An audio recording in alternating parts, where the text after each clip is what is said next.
Deepshika Moghere. In today's video, we learn about laws of chemical combination. In laws of chemical combination, there are 5 laws in chemical combination. So, first law is law of conservation of mass. This law was given by Antoine Lavoisier in 1789. Law states that matter can neither be created nor be destroyed. Matter को ना ही हम बना सकते हैं और ना ही उसे destroy कर सकते हैं. इसे एग्जांपल लेके समझते हैं. अगर हमें HCl बनाना है तो H2 plus O2 gives to HCl. अगर हमें पता है दो एलिमेंट ले, दो अलग अलग एलिमेंट ले तो क्या बनेगा? कंपाउंड. तो H2 का H के पास में इधर 2 एटम है, यहाँ पे क्लोरीन के 2 एटम है और यहाँ पे 4 एटम है. 4 कैसे आया? 2 हाइड्रोजन के, 2 क्लोरीन के, 2 plus 2 4, यहाँ भी 2 plus 2 4. तो दोनों तरफ 4 एटम हो गए, मतलब दोनों तरफ इक्वल है ना. इसीलिए मैटर को ना हम बना सकते और ना उसे डिस्ट्रॉय कर सकते हैं. Let's move towards the another law, which is law of definite proportion. This law was given by Joseph Proust. He states that a given compound always contain exactly the same proportion of element by weight. ये definition आपको example से clear हो जाएगी. Joseph Proust copper carbonate पे काम कर रहे थे, CuCO3. वो चाहते थे कि एक कंपाउंड के एलिमेंट का वेट करना चाहते थे. सबसे पहले उन्होंने नेचुरल सैंपल से इन कंपाउंड्स का वेट निकाला. तो नेचुरल कंपाउंड से निकाला तो कॉपर का है 51.35%, ऑक्सीजन का 9.74% एंड कार्बन का 38.9%. फिर उन्होंने कॉपर कार्बोनेट को लेबोरेटरी में प्रिपेयर किया, आर्टिफिशियली सिंथेसाइज किया. तो आर्टिफिशियल भी सैंपल उन्हें एग्जैक्टली जो नेचुरल मिला था, नेचुरल सैंपल, वही आर्टिफिशियल सैंपल भी एग्जैक्टली सेम मिला. और आर्टिफिशियल नेचुरल दोनों सेम मिला, इसीलिए हम इसे कहते हैं लॉ ऑफ डेफिनेट प्रोपोर्शन, जिसे फिक्स्ड प्रोपोर्शन भी कहते हैं.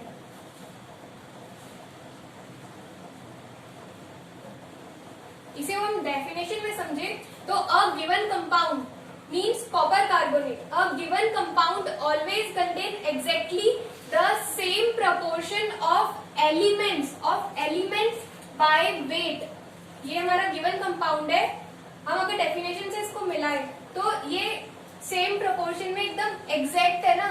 तो आप इसे इस example के थ्रू अपने मन से भी लिख सकते हैं.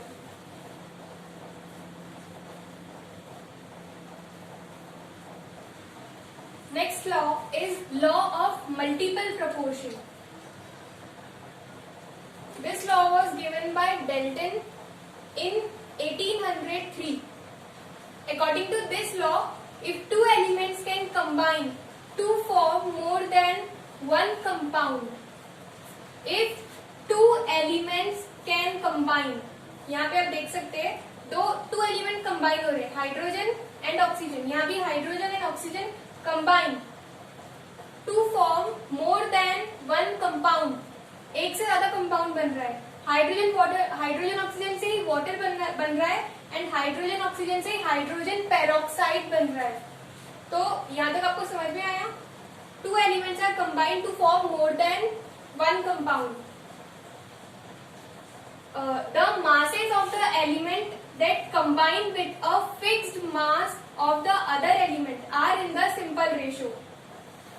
इन 2 एलिमेंट में से कोई एक एलिमेंट दोनों जगह पर ऐसा होगा जिसका फिक्स्ड मास होगा. जैसे कि यहाँ पे आप हाइड्रोजन देख रहे हैं, हाइड्रोजन का फिक्स्ड मास है 2 ग्राम्स एंड ऑक्सीजन का क्या है 16/32. हमको पता है 16 1 जा 16 एंड 16 2 जा 32. तो इसका रेशियो क्या आ गया? 1:2. 16/32 कितना है? Simple ratio. सिंपल रेशियो हम किसे कहते हैं? 1:2, 1:3, 1:2:3, ये सब है सिंपल रेशियो. ठीक है. तो जो 2 एलिमेंट है, इनमें से एक एलिमेंट फिक्स्ड रेशियो में फिक्स रहना चाहिए एंड जो अनदर एलिमेंट है वो सिंपल रेशियो में रहना चाहिए। तो हाइड्रोजन प्लस ऑक्सीजन मिलके हमको क्या मिलता है, वाटर, कितना 18 ग्राम। एंड यहाँ पे हाइड्रोजन प्लस ऑक्सीजन मिलके हमको क्या मिलता है, हाइड्रोजन पेरोक्साइड 34 ग्राम। तो अब आप लोग को क्लियर हो गया होगा कि if two elements can combine to form more than one element compound, I mean the masses of one element like hydrogen that combine with a fixed mass of other element are in the simple ratio। जो दूसरा वाला है उसे simple ratio में होना चाहिए, जैसे कि 16 और 32। Now Gay-Lussac's law, this law is applicable for gas only। So when gases combine or are produced in a chemical reaction, they do so in a simple ratio by volume, provided all gases are at same temperature and pressure। ये जैसे कि हमें पता है कि ये law gases पर applicable होता है।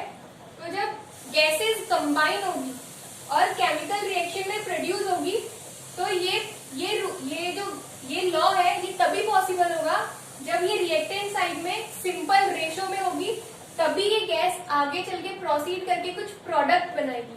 ठीक है, जैसे कि एग्जांपल देखते हैं, हाइड्रोजन प्लस ऑक्सीजन हमें पता है क्या प्रोडक्ट देता है, वाटर। तो अगर हाइड्रोजन को हम ले 100 ml, ऑक्सीजन को ले 50 ml, तब कहीं जाके हमें वाटर मिलेगा 100 ml। ऐसा क्यों? क्योंकि अकॉर्डिंग टू लॉ जो रिएक्टेंट साइड होता है ये सिंपल रेशियो में होना चाहिए, और ये सिंपल रेशियो में है 100 और 50। सिंपल रेशियो में है ना 100/50, 50 में तो 50, 20।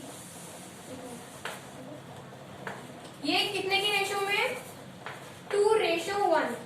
इसका रेशियो क्या है, 2:1। सो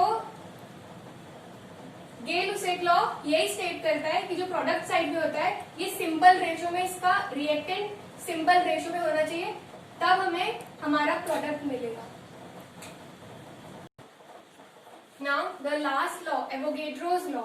सो Avogadro proposed that equal volume of gases at the same temperature and pressure should contain equal number of molecules। If we take one volume of hydrogen plus one volume of hydrogen plus one volume of oxygen to give two volume of water vapors, हम लोग एक volume of hydrogen to volume of hydrogen के साथ में one volume of oxygen को combine करेंगे तो तब जाके हमें मिलेगा 2 volume of water vapour. Okay guys, thanks for watching. If you like this video, please like and subscribe.